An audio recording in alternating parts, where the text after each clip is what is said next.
So guys आज हम lesbian के ऊपर बात करेंगे, लेस्बियन फैंटेसी के ऊपर बात करेंगे, कि लेस्बियन रिलेशनशिप के ऊपर बात करेंगे। हम ये जानेंगे कि लेस्बियन की जिंदगी में क्या क्या चैलेंजेस होते हैं, किस तरह के दौर से वो गुजरती है, उनका मेंटल स्टेटस क्या होता है, उनकी साइकोलॉजी क्या होती है, इन सब चीजों के ऊपर हम बात करेंगे। तो लास्ट तक बने रहिएगा, ये वीडियो बहुत ही इंफॉर्मेटिव रहेगी आप लोगों के लिए।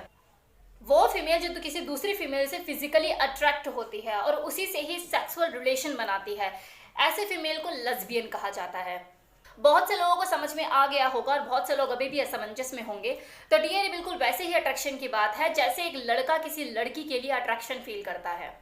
अभी कुछ चीजें क्लियर हुई होंगी और जो चीज आप नहीं जानते हैं इस वीडियो को देखते चलिए, लास्ट तक आपको सारी चीजें क्लियर हो जाएंगी। लेस्बियन रिलेशनशिप एक हार्मलेस रिलेशनशिप होता है जिसके अपने फायदे तो हैं ही, लेकिन साइड से कोई नुकसान भी नहीं है।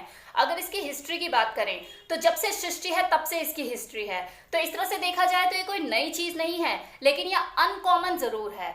इसलिए इसको जानने वाले लोग, इसको करने वाले लोग ठग ठगा के रखते हैं, छुप छुपा कर रखते हैं। पुराने से पुराना इतिहास, चाहे वो किसी भी देश का हो, इस तरह की चीजें आपको देखने को मिल जाएगी। वहां की कहानियों में, वहां के पुरातत्व मूर्तियों में आपको इस तरह के रिलेशनशिप की, इस तरह की चीजों की आपको झलक देखने को मिल जाएगी। अगर हम इंडिया की बात करें तो खजुराहो के मंदिर में जो मूर्तियां स्थापित है, उन मूर्तियों में आपको इस तरह की चीजों की झलक देखने को मिल जाएगी।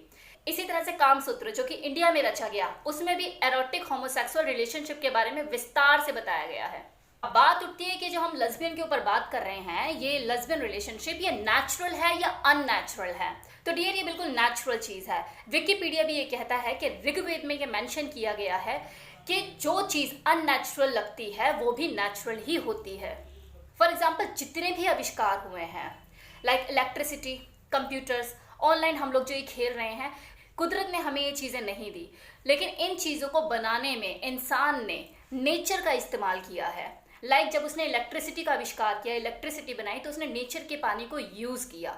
तो वो कोई भी चीज जो इंसान के द्वारा बनाई गई है और उसमें उसने नेचर का यूज किया है, तो वो नेचुरल है।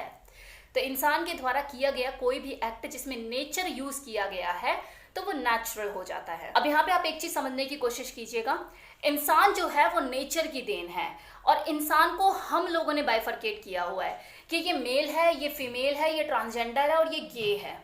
कुदरत ने तो अपने हिसाब से चीज बना दी, उसे बाइफरकेट हम लोगों ने कर दिया कि भैया मेल है तो फीमेल के साथ ही जाएगा, फीमेल है तो मेल के साथ ही जाएगी। इंसान ने ही डूज एंड डोंट्स क्रिएट किए, नेचर ने तो ऐसा कोई बाउंडेशन लगाकर भेजा ही नहीं। इंसान ने ही ये रूल्स बनाए कि मेल मेल के साथ नहीं जाएगा और फीमेल फीमेल के साथ नहीं जाएगी। ये चीजें क्लियर हैं। अब टॉपिक पर आते हैं। अब बात करते हैं कि एक लड़की किसी दूसरी लड़की से अट्रैक्ट क्यों होती है, वो लेस्बियन एक्ट में इंटरेस्ट क्यों रखती है। कोई भी इंसान जब पैदा होता है तो वह अपने साथ गुण और अवगुण लेकर पैदा होता है। शुरुआत में तो किसी को भी नहीं पता होता, सब चीजें चल रही होती है आराम से, लेकिन जब वो लड़की धीरे धीरे वयस्क होना शुरू होती है तो चीजें उसको समझ में आना शुरू होती है कि वो लेस्बियन है या वो स्ट्रेट है। लेकिन जिस समाज में वो रह रही होती है, जिस फैमिली में उसका पालन पोषण हो रहा होता है, वहां पर एक चीज पहले से ही क्लियर होती है कि चाहे कोई मेल हो या फीमेल, वो स्ट्रेट ही होना चाहिए। वो जो फीमेल है वो तो बचपन से यही देखती हुई बड़ी हुई है कि जो मेल है उसकी शादी फीमेल से होती है और फीमेल की शादी मेल से होती है। लेकिन अगर उसको कुदरत ने ये गुण देकर भेजा है कि भाई तू जो अट्रैक्शन फील करेगी वो फीमेल के साथ ही करेगी, अब जब उसे ये चीजें होने लग जाती है तो वो खुद परेशान हो जाती है, यार मेरे साथ ये अजीब सी चीजें क्यों हो रही है, मैं किसी फीमेल की तरफ ही अट्रैक्ट क्यों हो रही हूँ। तो वो खुद असमंजस में पड़ जाती है और वो परेशान हो जाती है कि मेरे साथ ये अजीब अजीब सी चीजें क्यों हो रही है। तो डियर, इसका सबसे बड़ा जो रीजन होता है वो होता है ऑक्सीटोसिन हार्मोन, जिसे लव हार्मोन के नाम से भी जाना जाता है। हमारी जो बॉडी होती है उसकी संरचना में जो नेचर होती है वो बहुत से हार्मोन्स का यूज करती है। हमारा जो नेचर और बिहेवियर है वो काफी हद तक इन्हीं के ऊपर डिपेंड करता है। जहां तक बात है प्यार की, अफेक्शन की, लव मेकिंग की, तो इसमें एक खास हार्मोन का इंपॉर्टेंट रोल होता है जिसे ऑक्सीटोसिन हार्मोन कहते हैं। इसे लव हार्मोन के नाम से भी जाना जाता है और ये फीमेल में ज्यादा पाया जाता है। तो एक तरह से प्रोटीन का ही रूप होता है। ऑक्सीटोसिन जो होता है वो अट्रैक्शन क्रिएट करता है और जो डोपामाइन होता है वो आनंद क्रिएट करता है। अब क्योंकि ये मिल्क प्रोडक्ट होता है और मिल्क प्रोड्यूस करने की जो क्षमता है वो कुदरत ने फीमेल को ही दी है, वो मिल्क प्रोड्यूस कर सकती है। तो ये जो ऑक्सीटोसिन हार्मोन होता है, क्योंकि एक मिल्क प्रोडक्ट होता है, तो ये फीमेल में ज्यादा पाया जाता है। अब इस अट्रैक्शन और अफेक्शन के एग्जाम्पल के लिए आप कुछ ऐसे समझ सकते हैं, जैसे जब कोई माँ अपने बच्चे के बालों को सहलाती है तो बड़ा प्यारा प्यारा सा फील होता है, इनफैक्ट नींद तक आ जाती है। ऐसे में अगर कोई इंसान किसी की पीठ को थपथपाता है और अगला परेशान उसे सांत्वना देता है कि टेंशन मत ले, सब ठीक हो जाएगा, थोड़ा टाइम तो दे, तो ऐसे में सामने वाले को बड़ा अच्छा सा फील होता है, एक गुड फील का एहसास होता है। तो ये क्यों होता है? क्योंकि इस प्रोसेस के दौरान जब एक माँ अपने बच्चे को सहला रही होती है, बालों पे हाथ फेर रही होती है, दूसरा इंसान उसकी पीठ को थपथपा रहा होता है, तो वहां पे कोई सेक्स हो रहा होता है क्या? नहीं हो रहा होता ना, लेकिन गुड फील का एहसास होता है। क्यों? क्योंकि उस प्रोसेस के दौरान जो ऑक्सीटोसिन हार्मोन होता है वो रिलीज होना शुरू होता है और जो डोपामाइन है वो अपना काम करना शुरू करता है।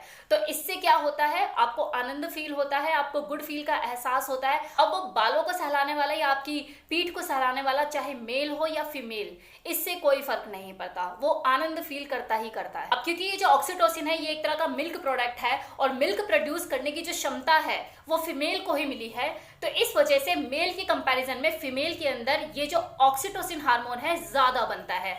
और यही एक रीजन है 10% जो लेस्बियन गुण है वो हर फीमेल अपने साथ लेकर पैदा होती है। आप खुद भी देखेंगे जो मेल होगा वो मेल या तो मेल की तरफ अट्रैक्ट होगा, नहीं तो बिल्कुल नहीं होगा, लेकिन जो फीमेल होती है वो कहीं ना कहीं दूसरी फीमेल से अट्रैक्ट हो ही जाती है। अब बात करते हैं कि कौन सी ऐसी फीमेल है जो अपनी इन चीजों पर काबू कर लेती है और कौन सी ऐसी फीमेल है जो अपनी इन चीजों पर काबू नहीं कर पाती है। तो इसका भी जो श्रेय है वो ऑक्सीटोसिन हार्मोन को ही जाता है। जिस फीमेल के अंदर जो ऑक्सीटोसिन हार्मोन है जरूरत से ज्यादा प्रोड्यूस होता है, वो अपनी इस चीज पे कंट्रोल नहीं कर पाती। इसके बाद चीजें डिपेंड करती है कि वो नेचर वाइज कैसी है, उसका बिहेवियर कैसा है, जिद्दी स्वभाव की है, अग्रेसिव है, जमाने से डरती नहीं है, अपनी बातों को मनवाने का दम रखती है, चैलेंज एक्सेप्ट कर सकती है, तो वो अपने इस लेस्बियन गुण को लेकर आगे बढ़ जाती है। लेकिन वहीं दूसरी ओर वो फीमेल जिसके अंदर इतनी हिम्मत नहीं है कि वो समाज का सामना कर सके, उनके सवालों का जवाब दे सके, उनकी तीखी निगाहें झेल सके, वो कहीं ना कहीं दब जाती है और स्ट्रेट बनने का नाटक कर लेती है। जो ये नाटक नहीं कर पाती वो खुलकर सामने आ जाती है कि जी मैं लेस्बियन हूँ, कर लो क्या करोगे। अब इन्हें पहचानते कैसे हैं? इनकी कोई निशानी तो होती नहीं है, ना ही ऐसा कोई स्टैंप यहाँ पे माथे पे लगा के घूमती है कि मैं लेस्बियन हूँ। ऐसा तो है नहीं कि वो सराउंडिंग में आपके जो घूम रही है, कोई टैग लगा के घूम रही है, कोई ऐसा गले में कुछ पहना हुआ है कि मैं लेस्बियन हूँ। तो इन्हें पहचानते कैसे हैं? ये इन्हें पहचानना बहुत ही मुश्किल होता है। आप इन्हें जो आपके साथ खा रही है, पी रही है, बैठ रही है, आप नहीं पहचान सकते कि वो लेस्बियन है। क्या होता है कि मेल और फीमेल में सेंसेस होते हैं। मेल में 5 सेंस है तो फीमेल को 6th सेंस से नवाजा गया है। ये 6th सेंस जो है वो इस तरह से काम करती है उसकी कि आपको किसी फीमेल को सिखाने की जरूरत नहीं है कि ये बैड टच है, ये गुड टच है। वो जब उसे कोई टच करता है उसे समझ में आ जाता है कि जिसने मुझे टच करा है ये दोस्ताना वाला टच है या लस्ट वाला टच है। फिर टच करने वाला चाहे कोई मेल हो या फीमेल हो, कोई फीमेल खुद से इनिशिएट नहीं करेगी जब तक वो लस्ट वाली भाव से आपको देखेगी नहीं, आपको टच नहीं करेगी, आप उसे पकड़ नहीं पाएंगे। किसी दूसरे फीमेल के लिए वो लस्ट भाव फील नहीं करेगी, ये उसी के साथ वो चीजें करेगी, उसे टच करने की कोशिश करेगी जिससे वो अट्रैक्शन फील करेगी। उसके साथ वो ज़्यादा से ज़्यादा टाइम बिताने की कोशिश करेगी, ज़्यादा से ज़्यादा करीब आने की कोशिश करेगी, उसको सपोर्ट करने की कोशिश करेगी, वो चाहेगी उसका अटेंशन लेने की कोशिश करेगी। और जब वो फीमेल उसको टच करेगी, सामने वाली को उसका जो टच है वो बता देगा कि ये जो टच है ये वो वाला टच नहीं है, इसमें फ्रेंड वाली बात नहीं है, इसमें कुछ और बात है। ये जो टच है जिसने मुझे किया है ये मुझे कोई और सिग्नल, कोई और मैसेज दे रहा है। अब जो लेस्बियन होती है उसमें भी 2 कैटेगरी पाई जाती है। एक वो जो कि फेमिनिन नेचर की होती है, दूसरी वो जो मैनली नेचर की होती है। जो फेमिनिन नेचर वाली होती है उसका जो रोल होता है वो होता है गर्लफ्रेंड बनने का। वो अपनी जो फीमेल पार्टनर है उसकी गर्लफ्रेंड बनना चाहती है। जो दूसरी होती है जिसमें थोड़ा सा मर्दाना एटीट्यूड होता है वो मैनली नेचर की होती है। वो अपनी जो फीमेल पार्टनर है उसकी लाइफ में मर्द की जगह लेना चाहती है, उसकी लाइफ को कंट्रोल करना चाहती है और वो उसके लिए बिल्कुल वैसे ही एक्ट करती है, वैसे ही चीजें करती है जैसे एक लड़का किसी लड़की के लिए करता है। वो उसकी सारी रिस्पॉन्सिबिलिटी उठाती है, उसका हेल्पिंग हैंड बनने की कोशिश करती है, उसको सपोर्ट करती है, उसके सुख दुख का ख्याल रखती है, उसकी खुशियों को ज़्यादा से ज़्यादा बढ़ाने की कोशिश करती है, दुख को कम करने की कोशिश करती है। एक तरह से वो मैन रोल प्ले करती है क्योंकि वो टॉप में रहना चाहती है, वो बॉटम माइंडेड नहीं होती, वो टॉप माइंडेड होती है। दूसरी ओर जो फेमिनिन लेस्बियन होती है जिसका नेचर थोड़ा फेमिनिन होता है वो अपना कंट्रोल देने में इंटरेस्टेड होती है। वो चाहती है कि मेरे जिंदगी में कोई फीमेल हो लेकिन वो मर्द जैसा रोल प्ले करे। मैं अपना जो कंट्रोल है सारा उसके हाथों में दे दूं, और वो करती भी है। वो जो गर्लफ्रेंड बनकर जो फेमिनिन गुण होते हैं उनके साथ वो लेस्बियन रिलेशन में आगे बढ़ जाती है। तो डियर, ये भी चीज होती है, अगर दोनों लेस्बियन हैं और दोनों ही फेमिनिन हैं तो वो दोनों एक दूसरे के लिए लड़की की समान है, और ये लेस्बियन रिलेशनशिप डेवलप वहां नहीं हो पाता। लेस्बियन रिलेशनशिप वहीं डेवलप होता है जहां पर फीमेल तो होती है लेकिन एक मैन माइंडेड होती है और दूसरी वुमेन माइंडेड होती है, क्योंकि इसमें जो एक फीमेल जो होती है वो man of family role play कर रही होती है और दूसरी women of family role play कर रही होती है। अब चलो, दो लड़कियां हैं, एक टॉप है एक बॉटम है, मान लिया। एक मैन नेचर की है एक वुमेन माइंडेड है, एक्सेप्टेड। लेकिन अब जब ये दोनों बिस्तर पर आएंगी तो क्या करेंगी, क्योंकि मेल ऑर्गन तो है नहीं, तो वो एक दूसरे को सेटिस्फाइड कैसे करेंगी? विदाउट उसके तो कैसे होएगी सारी चीजें पॉसिबल? क्योंकि क्या है ना कि लोगों के दिमाग में यही रहता है कि यार ये जब दो लड़कियां और रिलेशनशिप बनाती हैं, शादी करती हैं, तो फिर इसके बाद एक दूसरे को सेटिस्फाइड कैसे करती हैं? सबसे पहले तो आपको ये जानने की जरूरत है, यहाँ पर सबको ही मैं बताना चाहूंगी, फीमेल को सेटिस्फाइड करने के लिए एक मेल ऑर्गन की ही जरूरत होती है। ऐसा नहीं है, ऐसा नहीं होता कि एक फीमेल को उस मेल ऑर्गन के बिना सेटिस्फाइड किया ही नहीं जा सकता। उस मेल ऑर्गन की जो जरूरत होती है ना, होती है, लेकिन वो लास्ट के 3 या 4 मिनट के लिए होती है, ना उससे पहले होती है और उस 3-4 मिनट के बाद तो होती ही नहीं है।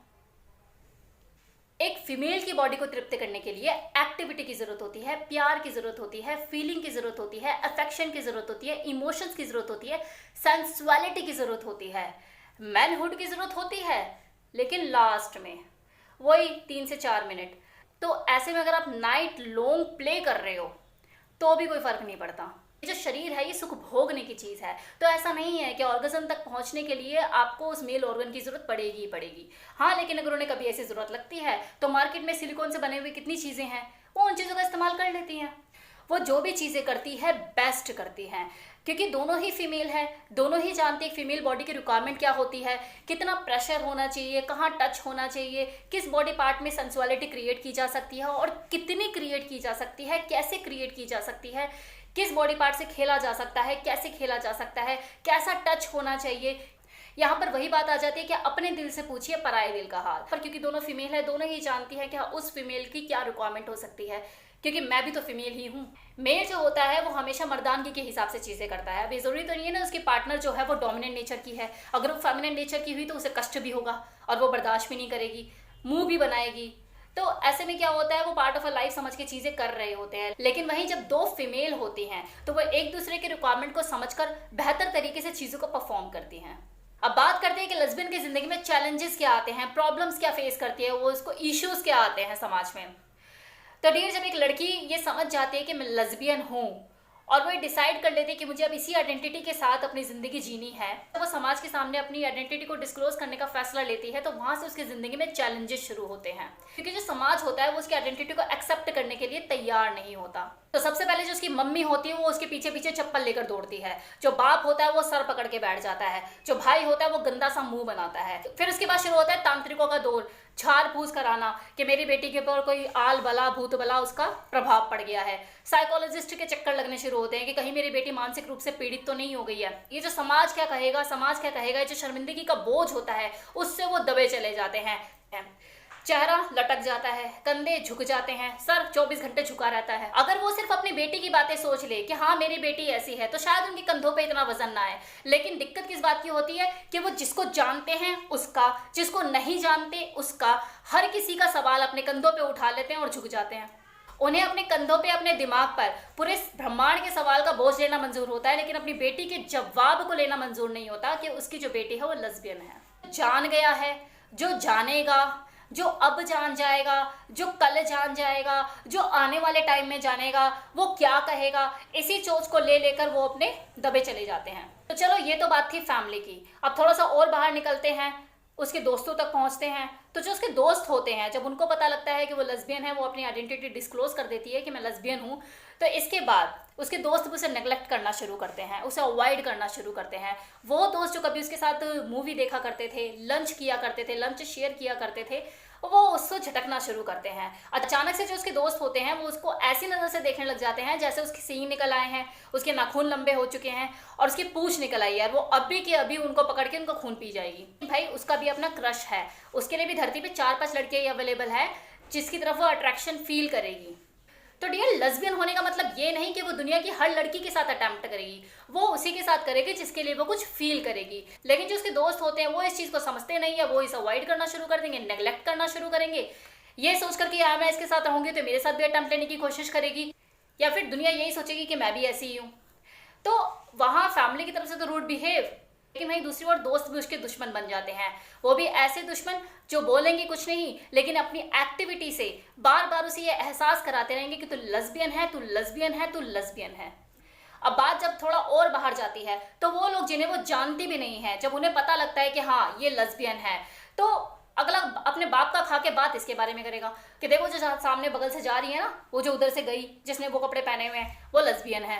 क्योंकि समाज के ठेकेदार होते हैं ना कुछ, जिन्होंने ठेका ले लिया होता है समाज को पहुंचाने का ये इन्फॉर्मेशन कि हाँ ऐसे फलाने इसकी ये ऐसे वैसे और वो लड़कियों के साथ ये वो। तो मतलब लड़की तुम्हें जानती नहीं, तुमसे कोई मतलब नहीं, तुमसे ऐसी कोई रिश्तेदारी नहीं, लेकिन तुमने ठेका उठा लिया उसके बारे में बातें करने का, उसको टोंट मारने का। फैमिली अगेंस्ट हो चुकी है, दोस्त नेगेटिव हो चुके हैं, जो समाज है वो कोई एक मौका नहीं छोड़ रहा उसे मिनटे मिनटे में ताने मारने का। उसके मेंटल स्टेटस के बारे में एक बार सोचा है? उस लड़की का माहौल, उसका मजाक उड़ाने से पहले उसकी मानसिक स्थिति के बारे में एक बार सोचा है? मतलब क्या वो इंसान नहीं? अगर उसके अंदर लेस्बियन गुण है, वो इस तरह की चीजें हैं उसके अंदर, तो उसको आप पिंजरे में बंद कर देना चाहिए, उसको टिकट लगाकर देखने जाना चाहिए कि देखो ये लेस्बियन है, ये लेस्बियन है। अब सोशल मीडिया पर कितनी ऐसी लेस्बियन लड़कियां हैं जो कि खुलकर अपनी आइडेंटिटी के साथ बाहर आ चुकी हैं। उनके फॉलोवर्स देखोगे ना, फॉलोवर्स की उनकी कतार लगी हुई है। अब हो सकता है कि कुछ आप लोगों ने भी उनको फॉलो किया हो। अब ये आपको सोचना है कि आपने जो उन्हें फॉलो किया हुआ है, आप उनके ट्रू समर्थक हो, ट्रू फॉलोवर हो, पॉजिटिव वे में आप उनका समर्थन करते हो, एक अच्छा इंसान समझते हो, या फिर आपने इसलिए फॉलो किया हुआ है कि यार उनकी पर्सनल लाइफ में ताक झाक करने का शौक है आपको। आप देखना चाहते हैं कि दो लड़कियां रिलेशनशिप में होती हैं तो वो करती क्या हैं। तो डियर, उनको ताक झाक की नज़र से मत देखो, उन्हें रिस्पेक्ट की नज़र से देखो, इंसान लगेंगे। हालांकि हमारे समाज में काफ़ी चीज़ें बदली हैं, पिछले कुछ सालों में बहुत चेंज आया है, बहुत परिवर्तन आया है, लोगों की सोच बदली है, और ये बहुत ज़रूरी भी है हमारी सोसाइटी की मेंटल हेल्थ के लिए। अब तो इंडिया में भी ये चीज़ें लीगल हो गई हैं। लेस्बियन रिलेशनशिप को एक्सेप्ट कर लिया गया है कि दो लड़कियां आपस में शादी कर सकती है और अपनी ज़िंदगी को अपने हिसाब से जी सकती है और एंजॉय कर सकती है। तो कैसा लगा यह इन्फॉर्मेशन कमेंट सेक्शन में बताना मत भूलिएगा। Thank you so much.